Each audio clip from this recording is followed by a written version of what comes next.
Those decisions getting reopened, those deadlines getting missed, those conversations you're having over and over and over and it's driving everybody nuts. They are all pointers to a lack of accountability. When it comes to any issue on a team, big or small or corporate or tech or construction or medical or finance or whatever it is, agency, founder-led, venture-backed, whatever it is, all roads lead to accountability or lack thereof. Why? Because accountability is one of the kind of stickiest topics that we kind of run into in the workplace. But it's the question I get asked the most in workshops, in coaching, consulting, in the talks that I give, because it is the biggest gap. We all kind of know it, but because the word has such a bad reputation, we avoid it. And so the question is like, well, how do I hold people accountable?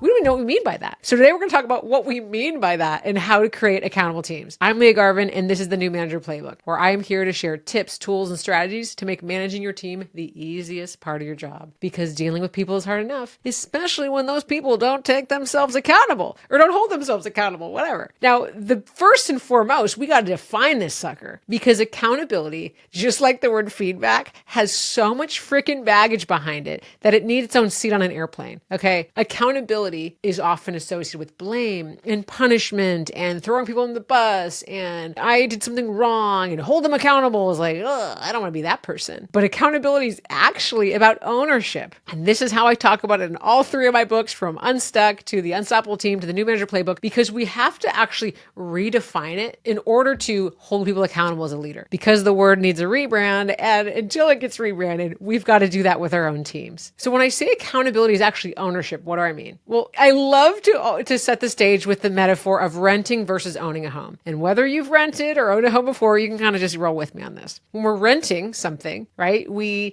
maybe take pride in, let's say we're renting an apartment and it's super cute and we've decorated with all our stuff and we've hung pictures up even though when I was renting, like I never hung pictures up because I didn't want to have to patch the holes at the end, but we go all in and we're really, really taking care of that thing. But when the sink gets clogged up because we got too much hair down the drain, we call our landlord and it's on them to fix it. They might not bring in the best person to fix it. It might be their friend that's a handyman. That kind of sucks, but they find the person and they pay the bill. The buck stops with them, the landlord. Now, when we're owning a home, it's very different, right? This is an investment. We take pride in it. We've poured maybe our life savings into it. We're maybe like in the hole because this thing's been so expensive with the economy, right? So we are going to be proactive. We're going to think bigger about it. We're going to think, how can I make sure a problem doesn't even occur in the first place? You don't like wait till there's like water coming through your roof to deal with it, but you want to solve that before it even gets there. So you're replacing things before it's broken. You're filling cracks before they get worse. You're getting that foundation set. You're taking care of the yard, right? You're doing all these things because not only is it an investment, but you take pride in it. It's a reflection of you. Think about if our teams brought this ownership mindset to the way that they were doing their work, that they didn't treat it like we're the landlord and they're just showing up to collect a paycheck, but they brought this ownership mindset. Now, when we think about that, how would it look like when a deadline came up and they were about to miss it? What would it look like when a decision was made and we were moving forward with it and it was going to cost a lot of money to revoke that? What would it look like when we have meetings that go on and on and on and people waste like $800,000 of people time in a meeting because it took too long? Those things don't happen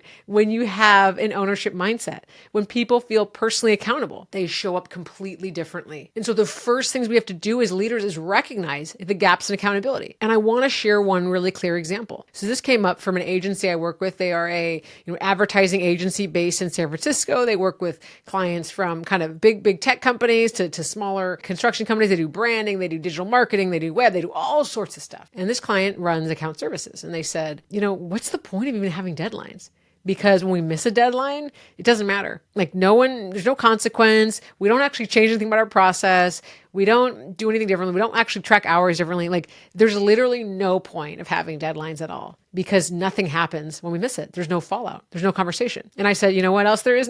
There's no accountability there, right? There's no accountability. Who cares? Why have a deadline? And this happens with all my agency clients and folks that I'm friends with that run agencies as well. They share that like, hey, I don't actually know how to do something about that information. If you are tracking work and tracking time and deadlines are missed or you go over budget, really with anything, this happened to me when I worked in tech. If you're missing deadlines and there's no conversation about missing it and nothing happens, it doesn't matter. then deadlines don't matter. You have designed the system to which deadlines do not matter. That's by design, right? Whatever's happening there, if there is no conversation, if there is no consequence, this happens with my clients that run med spas. Hey, if you are sitting there and you don't fill your chair, right, and you don't have clients coming in and there's no conversation about that and your capacity is really low, so you're there 20 hours in the week, but you see people for like 5 hours or 10 hours and you're only at like 50% booked. Well, if that just keeps going on, it doesn't really matter and you're still getting paid, there's no conversation, there's no feedback, why would you do something differently? So when we find that our team members are not being accountable to something, the deadlines, the bookings, they're making a decision and they're like, well, should we talk about this again? Or they're in meetings for hours and hours that go nowhere. When that's happening, it is a signal to you that they are not feeling accountable to the work or the bigger picture. They're not treating it like an owner, because then it's like money has no cost, right? When we're running something, we're like, money has no cost. And this is something that gets really, really bad in the corporate world. So my corporate listeners here, if you're in HR in the corporate world or you're an executive in corporate, you get this really hardcore. It's a big, big challenge. Time doesn't cost anything, so to speak. So we can waste a lot of time. We can spend a lot of energy just doing things over and over. It's not the same thing when you're a business owner. My business owners listening are like, what do you mean time is free? Like, wouldn't that be a luxury? But the challenge shows up in the same way, that our team members, because they're employees, time doesn't really cost anything to them necessarily. And I get it. Sometimes folks are commission only, different things like that. So there's a little bit of different investment. But when your team members don't equate any sort of value with time being wasted or time not being spent the right way, or that money and time go together, that's where you get a real big accountability challenge. So how do you make this shift, right? How do you help people be more accountable? Well, there's a lot of debate around how much should we expose folks into revenue numbers, into the metrics and things like that. And I think it really depends industry by industry. But I think for one, we have to show people what they're really working towards, right? What is the goal? What is the why behind it? Are you trying to hit a certain launch date? Or are you trying to hit a certain user count? Or are you trying to deliver a service of this quality or hit this profitability goal? We have to get people into the background so they know, what am I actually kind of being bought into? What am I owning? Okay, then right there comes clear expectations. We have to show them what success looks like. We don't want it to feel like, hey, I got to commit to something. I don't even know if I can achieve that or deliver on that. It becomes very, very scary. So it's a blocker of accountability. And this is where psychological safety really comes. And I know I'm going take a little bit of a turn here, but if we feel like we cannot say, hey, I don't really think this is doable. We can't flag risks without being held against us. We can't say no. We can't say, hey, it's looking like these priorities are really conflicting. We can't have that conversation because we're in a team where it's like you say yes or you're not a team player, or we just agree to stuff that's unreasonable because there's no other option. If we don't have safety to have that dialogue, you're not going to have accountability because people are not going to want to own the thing that they feel uneasy about. So a huge driver of accountability is actually having candid conversations, opening the door, sitting down with people saying, hey, what's feasible? What's realistic? What's aspirational? What's a stretch goal? We can go really, really big and bold with what we want to achieve. And we have to have real conversations about what is going to happen and what is not. What's above and what's below the cut line. That fuels accountability because we think, okay, all right, we're having a dialogue here. I can work through this. And you're going to see, even if your team commits to less work getting done, they will deliver that. It will happen. It will not get off course. And you can actually add more. So you have way more output at the end when you have accountability. Because the opposite is what I saw every single day and every single team I worked in firsthand. And what I see in every company I support now as a consultant is that we make a decision and then we spend hours and hours in meetings to make a decision. And then folks are like, did we want to do that? Really? Or I didn't know what the decision was and I was working on this other thing. We are figuring out how to cascade information and decisions. Things are getting reopened. We're changing course midway. We realize, well, that was a priority, but now it's not really. All of that takes so much more freaking time than getting it right in the first place. And we try to move really fast without sort of crossing our T's and dotting our I's around accountability. And we're going to find we get behind. So the next piece around creating accountability. So I said that ownership mindset shift, right? Having a conversation what is the consequence of missing deadlines? Well, it might be that we reassess budgets, that we have projects take longer or shorter, or we have, we're not going to be able to have this end of the year, bonus thing, right? If we keep missing deadlines each and in our budget, there's got to be a consequence, right? It doesn't mean it's a threat. It's not a punishment. It's saying, hey, here's what we're going to do. Here are the stakes of meeting that or not meeting that. we all agree to, we all know, and then we move forward. Then we have to create safety in, while we get to that plan, making sure everyone has an opportunity to weigh in. Because here's where you're going to learn like what was realistic or not, where people were just nodding along and then deciding like, I'm not going to really do that after the fact, right? So we have to figure that out also. So that's the second part. And then the third part, along with those clear expectations, right? Because people have to know what they're signing up for. And then the last piece is to constantly be learning from this, right? So this is where the fallout of not hitting those deadlines or whatever is. You have a postmortem. You have conversations. Okay, here's where we budgeted. Here's where we netted out. What happened? Here was the timeline. Here's where we actually landed. What happened? And you're reiterating and iterating on your process, on your staffing plan, on your budgeting, on your resource plan, right? All of these things come together. That creates more accountability because you're saying, okay, like, yeah, we shot in the dark last time, but we're not just doing that over and over. And I had a client and I loved her framework. She said, does it sound a little bit harsh? I don't know. We kind of weighed with that. Are we making mistakes that are learning mistakes? Or are we making mistakes that are actually negligent mistakes? And it creates accountability to learn from the learning mistakes. But actually it chips away at accountability to make mistakes over and over and no one says anything and no one talks about it. And so we really want to be in this growth mindset around accountability, talking about it, learning from it, having postmortems, having conversations, setting expectations, asking, hey, is this doable? What are the risks? Having it be a dialogue. And then our team members get bought in and we ask them, what do you think? What's realistic? How would you solve this? We're enlisting them in the conversation. We don't feel accountable if someone tells us, here's what you got to do it, like no matter what, it's too bad. Are you going to buy that house if someone just like says, hey, you haven't seen this before. I signed it over to you, start paying the mortgage. You're like, I didn't even see that house. I don't want to leave that neighborhood. I don't even want this.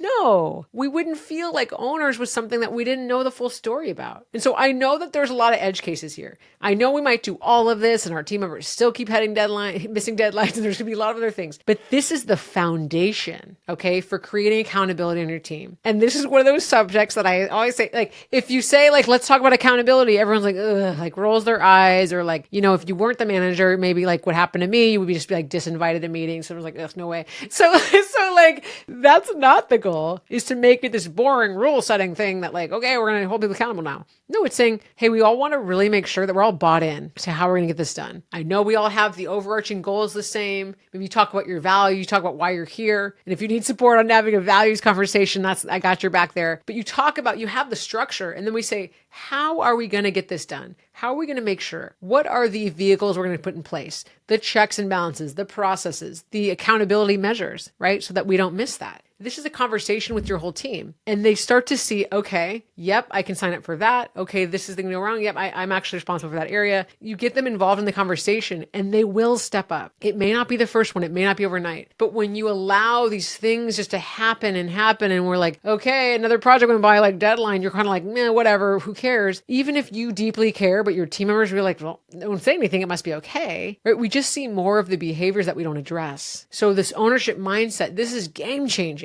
For business owners, when they implement this and the strategy I talk about in the ops playbook and that we map out for their team, they're saving 20 hours a month right out of the gate. Okay, that's tens of thousands of dollars a month just by creating simple accountability mechanisms. In the corporate world, this is 20 hours a month you're saving as a manager. You could have all this time back to be more strategic, to be planning more, to be having your one-on-ones, developing your team, developing your own career, taking a vacation, eating lunch that's not sitting at your desk. You could be doing so much other things, right? We want to be creating this space, and all of it happens through accountability. So you got your tools. I know it's a complicated one. So if you need support, hello@liagarvin.com. Talk about, hey, how do we bring this to life on my team? Whether it's through the ops playbook, which is your done for you system, really mapping all of this out for your team, or a workshop, a conversation, a training on how to create this buy-in on my team. Either that, something else, we've got you covered. This is something that you can make this shift on your team. I have seen it over and over. I have facilitated it myself. I've experienced it firsthand in the corporate world when I deploy these tools. This is possible. And we do it by actually having that conversation, starting it. We don't just let these problems fester and move over and over and over, because these are the things that chip away at your team's integrity, as I mentioned, and they actually send high performers packing. Like, I don't want to be on a team where, hey, like, this is the plan one day and this is the plan the next, and everyone's always debating everything till infinity and we can't get anything done. No, high performers are like, screw that, I'm out of here. So this is a retention strategy. And we've already covered retention is the most expensive, or turnover is the most expensive challenge in a team, where it costs you between 50% and 200% an employee's salary to replace them. So not only are you saving that 20 hours a month at least, this is hundreds of thousands of dollars in efficiency, in productivity, right? This is adding to that bottom line by addressing this. So you address this accountability issue and you will have transformed your team. I've seen it a million times. We can make it happen for you. See you next time.